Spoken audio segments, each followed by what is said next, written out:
Yo, peace was good. Welcome to another song in my CD collection. This is part 58. I know it's been about like 2 months since I did one. It's some CDs that I bought over the past month and a half, plus like some stuff I bought maybe like a couple weeks ago and stuff like that. So it's just been collecting on and on. It's stuff that I got over online and that people sent me and things like that. So yeah, man. So let me get right to it. All right.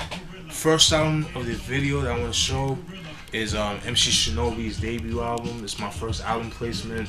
I've mentioned that I made a whole video on the CD. It's called Piece of MC Shinobi. I haven't seen it, check it out. I want to say shout out to everybody that showed me love, that you know, gave me their feedback. I really appreciate that, man. I really appreciate that, man. Please support if you can, you know what I mean? Or at least, you know, check the album out on bandcamp.com. You know, if you like what you hear, you know, go support. Not, it is what it is. Can't force you to do anything, but you know. But regardless, thanks for all the love, you know what I mean? But MC, up and coming MC from Glendale, Arizona.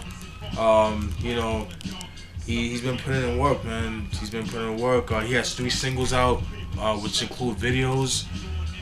Destin was a video for, which is that video that came out I think like last week, I believe. Terror, which is the 2nd single of the album, and just like that, the Empire Drums remix. So those are the 3 singles. The song that I produced is a song called Feeble Attempts. Definitely check that joint out, man. It's pretty much him rapping over my, you know, Timbs and Hoodies beats. So yeah, man, pretty dope, man. If you guys like 90s hip hop, by all means pick it up. You know, 90s production, 90s style hip hop, rap, MCing, things like that, then you'll definitely enjoy this album. Yeah, expect a review on this. But like I said, MC Shinobi, thank you once again. Alright. Yeah, excuse the mess, because I was like making beats and then I like all the records and stuff. Alright, then we're gonna go R&B this time. All For One, their debut album, released in 1994. This is an LA based R&B band, or R&B group, if you will. Consists of 4 members. This is their first album. Songs is known for is So Much in Love. I Swear, everybody knows that song, I Swear. Where it goes, I swear by the moons and stars and skies. That shit, I'm pretty sure everybody's heard that song before. I remember that song being played like so many heavy rotation back in like 94, 95, you know what I mean? When I heard the album, I was a little disappointed, man, because I was expecting some hotness, but you know, it's like one of these bands that are kind of like one-hit wonders. I mean, that sounds harsh, I know, but it was to be expected, man. When you have a song like that, like, you know, the rest of the album is done, and that's kind of commonplace for some artists and stuff like that. That's not always the case, but you know, it is what it is. But yeah, I thought it could have been a lot better, but it was okay. It had a couple of joints. Might have given it to one of my homegirls or whatever. But yeah, All For One, the self-titled album, released in 1994. And we got the lovely and talented Toni Braxton with her 2nd album, Secrets, released in 1996.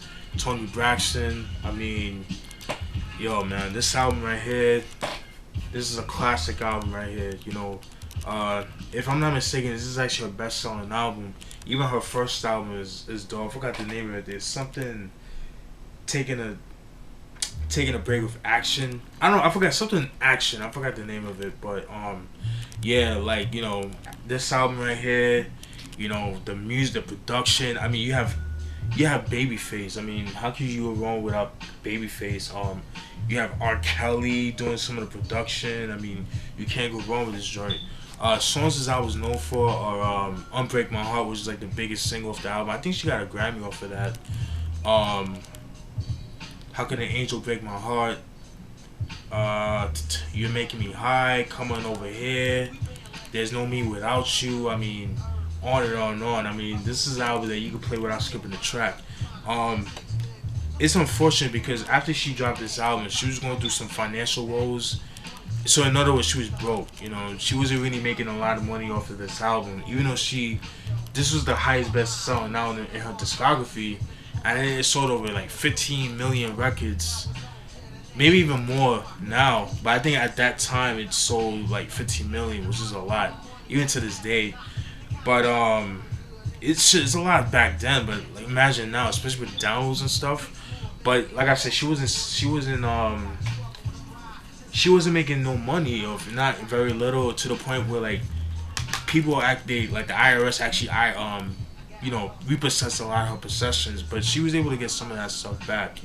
But I remember her being I've been reading like people were actually scrutinizing her because the way she was like a high spender and things like that, and buying like nonsense, like luxury clothes and high priced clothes and things like that, and people was just like scrutinizing. So imagine Twitter back then. So this is the age without Twitter, without social media and stuff like that. So people would tell it like it is, man. But now, can you imagine now? Casual like people will make memes about that shit. But back then, people were really harsh, man. But very good album. Definitely captures 1996, 1997. Oh, by the way, there's a reggae cover version or dancehall cover version that was done by Pam Hall. Pam Hall, she's a dancehall artist or reggae artist. She did her cover version of "Unbreak My Heart." So ill. I kind of prefer that over this one. I mean, I love the Toni Braxton one. That's a classic, it's a timeless song. But the Pam Hall, when you hear it, like I think you would kind of agree with me. If dancehall is not really a thing, then that's fine. But yeah, man. But that song Pam Hall, it really brings me back to like '97, man. When I heard that song, I remember I was living in Costa Rica at the time, and I wasn't really exposed to hip hop like that, like I was in the States. So down in Costa Rica and at that time, you was either listen to Spanish music, like salsa, merengue, and all that stuff, or where I stayed at was like a lot of reggae. So I was mostly exposed to reggae. So that's how some of my knowledge of reggae was. That I kind of like got my knowledge from there and stuff like that. Pretty dope, man. Pretty dope. And I got exposed to some hip hop. Obviously with Puffy's "I'll Be Missing You," stuff like that. But like the commercial stuff. But most of the time it's either dancehall, like 80s rock music, like pop music or Spanish music. But yeah, man. But yeah, it's the Strictly Best series. If all my reggae heads know about that. But yeah, Toni Braxton Secrets, released in 1996. All right. And then, just like Toni Braxton, this is En Vogue's second album, Funky Divas, released in 1992. Like I said, it's their second album. This is considered their best album, or considered like their best selling album. I don't know. I kind of like their first album better, in my opinion. I like the production on that album compared to this one, because on this one this was like a lot more pop oriented, if that makes sense. I mean, you had songs like "My Lovin'," "You're Never Gonna Get It." That's a dope song. I actually like that song. Free Your Mind," and that song "My Lovin'." Yo, those songs were on heavy rotation back from like '92 to like '94 at least. I mean, those songs were on heavy rotation. I remember Kiss FM used to play that shit so much, man. Giving Him Something He Can't Feel. I mean, yeah. Need not say more about that. Give It Up, Turn It Loose. I mean, you can't go wrong with those songs, man. Love Don't Love You. I mean, those are some of the singles, man. But this was okay. I thought it could have been a little bit better. I was a little disappointed with this album, to be honest with you. But yeah, this is En Vogue, Funky Divas. I prefer the first album, Born to Sing. I haven't heard the rest of the albums, but the first two I'm familiar with. The first album I felt was a lot better, in my opinion. But this is my opinion. But En Vogue, Funky Divas, released in 1982. Then we got Shabba Ranks, As Raw As Ever, released in 1991. You guys should be familiar with Shabba Ranks. I showed a couple of his albums. I showed you guys the Extra Naked that came out in '92. I showed you guys the rapping with the ladies. I showed you guys that, and now I'm showing you guys this album right here. Um, yeah, man, this is actually my favorite album from him. You know, this is a good album. This album right here was his breakout album. It's like the album that got him noticed over the world. You know, like, cause before he came out, he was mostly known in Jamaica, or like, you know, some parts of the United States, in particular like Miami, Fort Lauderdale, New York, some parts of Jersey, where they have like a big Caribbean community out there. You know, in those places that I mentioned before. But any place outside of that, I don't think they would have known about Shabba Ranks if they had like a Caribbean community out like that. But yeah, man, Shabba Ranks, known for singles like House Call featuring Maxi Priest. That song, I love that joint. The video version is not on this. That's the video version. I guess that's like the remix. But the one on this is the original. I kind of like the original better. It's like more stripped down. And it's funny too because I remember having the tape for this shit back in the day, and I think it was my uncle's, but you know, I kept it. You know, I kind of deboed it, if you will. And I had a cassette, and I used to play the shit out of the tape, and I just like how gritty that shit sounded, though. Like just how warped and warm and fuzzy that shit sounded. It just sounded so dope. And then like when I listened to the CD, like I'm like I was bobbing it, but I didn't really get that same vibe. It was just, I don't know, it's just something about the cassette that it was just so old, man. But you know, it is what it is. I'm just glad to own this joint on the CD, cause you know Shabba Ranks, this shit is hard to come by unless you get it used.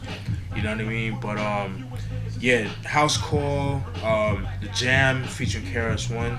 The House Call, the video version, you guys can hear that joint obviously on YouTube. But if you guys seen the movie Class Act with Kid and Play, yeah, Kid and Play, where they both switch identities, where Kid is playing Play's character and Play's playing Kid's character, and you know, Blade is the one supposed to have like the bad reputation, where Duncan is supposed to have like the kind of nerdy, nice boy, good guy kind of, you know, reputation in a sense. And there was a scene where Kid and his girl, I forgot her name, and thick ass, fat ass too. They went to that bar, and some dudes were trying to like, you know, pound his girl and shit in front of him. And she's like, yo, you gonna let him talk to me like that? You gonna let him talk to me like that? And then he try to like, you know, act all tough and shit, like stands up for his girl. And the song playing in the background is the House Call song, but it's the video version, it's not the album version. So I thought I'd just throw that out there. But yeah, Shabba Ranks, this is an album that I could play from beginning to end. It's just like, if you have a nice system, this is the shit to play, man. If I could find the tape version, yo, I would buy that shit because the way it sounded, just so ill. But yeah, As Raw as Ever, released in 1991. So if you guys are not familiar with Shabba Ranks, I would say this is the album to start off with. That's just my opinion. Then we got Sweetback. This was released in 1996. It consists of 3 members, and members are Stuart Matthewson, Paul Spencer Denman, and Andrew Hale. If you guys are not familiar with Sweetback, you guys should be familiar with Sade. Sade, the light-skinned, beautiful goddess from Nigeria, who had albums like Diamond Life, songs like you know, Sweetest Taboo, Smooth Operator, joints like that. But if some people know, you guys might know, might not know, but Sade was also the name of her band. Well, they decided to have their own project, side project, and put out with this, and this is pretty much Sade's band, but Sade's not in this album. It's just them. It's them 3 together. So yeah, even though Sade had more band members, but I think they left throughout the years. But these 3 right here, like I said, if you like that Sade sound, you'll definitely enjoy this album. I mean, this is another album I could play with beginning to end, stuff like that. Very dope. I've mentioned Stuart Matthewson before. When I showed you guys my the Maxwell Embry album, he produced that whole album. So if you guys like that Sade sound, then you will definitely enjoy the album. So this is no different. And ironically, Maxwell's in one of the songs. Yeah, the singles off this album is You Will Rise and All Natural. Those are the singles off the album. The album was mostly instrumental, but it's an album that, you know, like if you with a girl, you know, you go into like a dinner, like a nice fancy dinner. This is an album that I'll play in a car, whatever. You know what I'm saying? Or like, you know, you about to have like if you about to cook a dinner, if you know if you nice with the chef skills, you know, you play this in the background. And yeah, this shit right here is fucking dope, man. Sweetback. Whew, love this album, man. This I highly recommend. If they had a 5 mics, like I would consider this more like jazz R&B. If they had like a 5 mic rating like they do with the Source, like with hip hop, this would definitely be up there in my opinion. But Sweetback, I highly recommend it. I know they have a second album called Stage 2 that came out in 2004. I haven't heard it yet. I didn't know about Sweetback until maybe a couple years ago. But I found this. I went to Goodwill and I found it. So I was like, yo, hell yeah. So, yeah, Sweetback, released in 1996. Oops, sorry about that. Alright, then we got Jurassic 5 with their EP that came out in 1997. Yeah, 1997 came out. It's called EP. Like I said, this came out in 1997. This is the 1999 reissue because they reissued it a couple of times. Jurassic 5 consists of 5 members. I know it's Cut Chemist,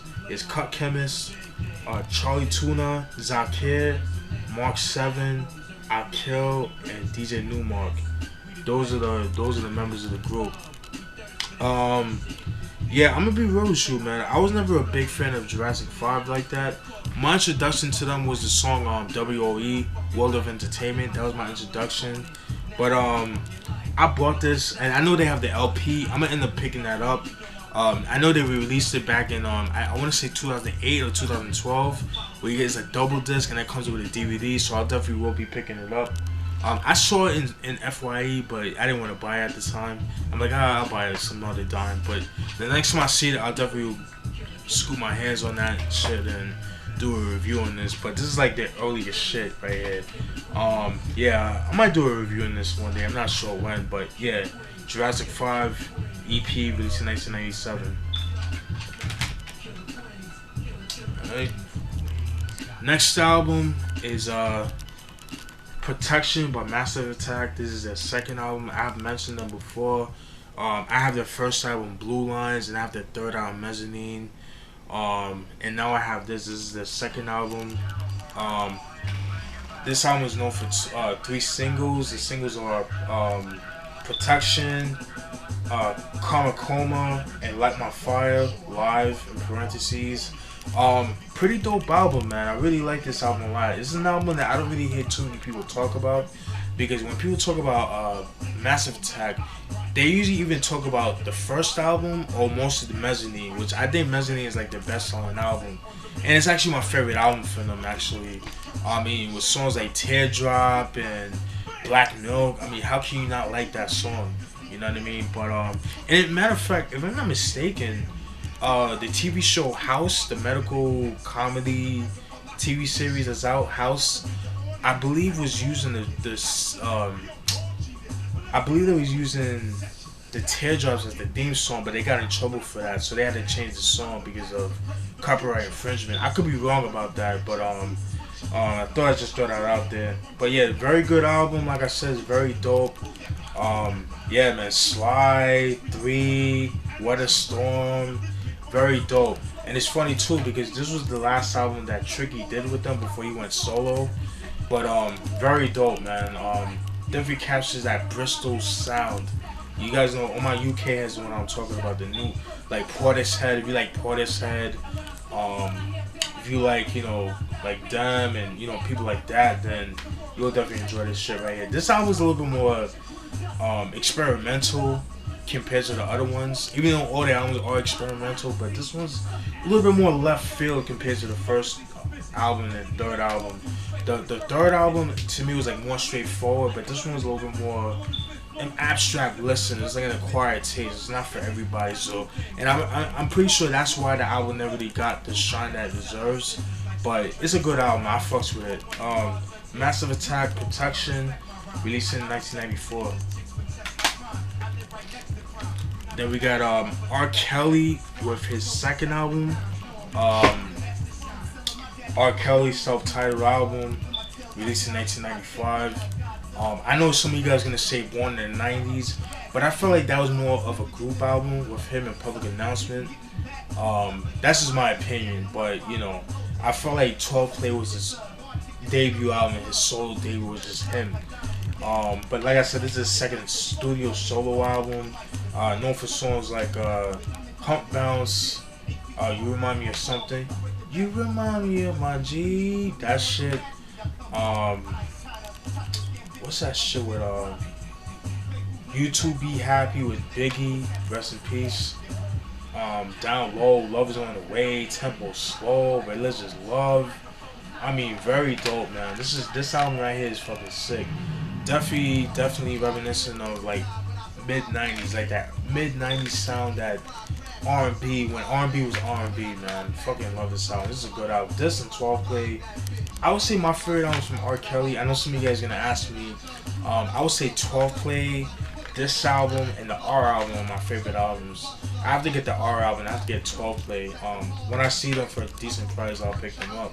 But R.Kelly, self-titled album, released in 1985. Very dope.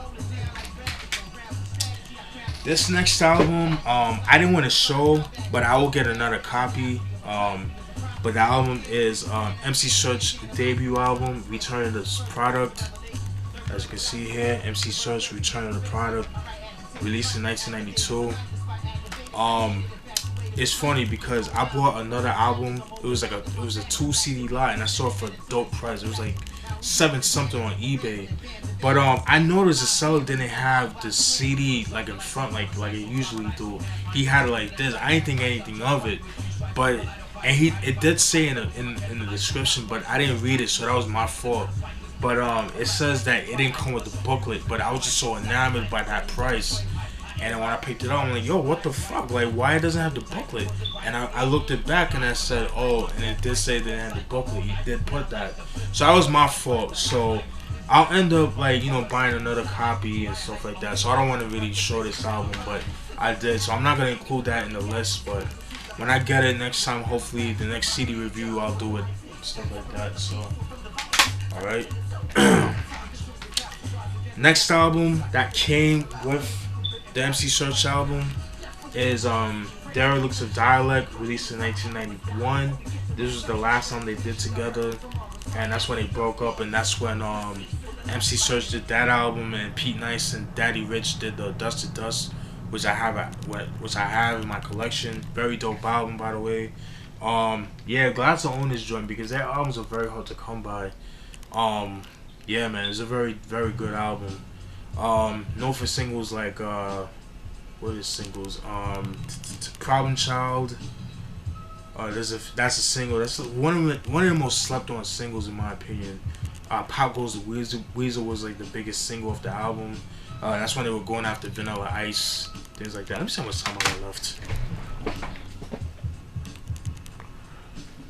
Alright, I'm gonna have to cut it short, but let me talk a little bit about this. But yeah, very dope album. I have to do a review on this, and I have to do their Cactus, and I have to get their first album, the Cactus album. But yeah, very, very dope, man. I'm glad to own this joint right here. That's it. I'm about to cut it short because my camera's about to go down and stuff like that. No, you know what? Let me kind of go through this a little bit. The next album, let me cut that short. All right.